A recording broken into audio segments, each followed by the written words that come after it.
The bluebird is one of the most welcome residents among Missouri's birds. Its bright colors and cheerful song make it a favorite with almost everyone. In addition, it is a highly beneficial bird. About 2/3 of its diet is insects, many of which are damaging to crops.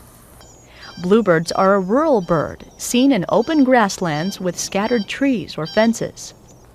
Urban residents seldom see bluebirds and sometimes become concerned that they are rare.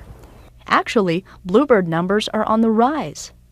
They're about 4 times as abundant as they were just a decade ago.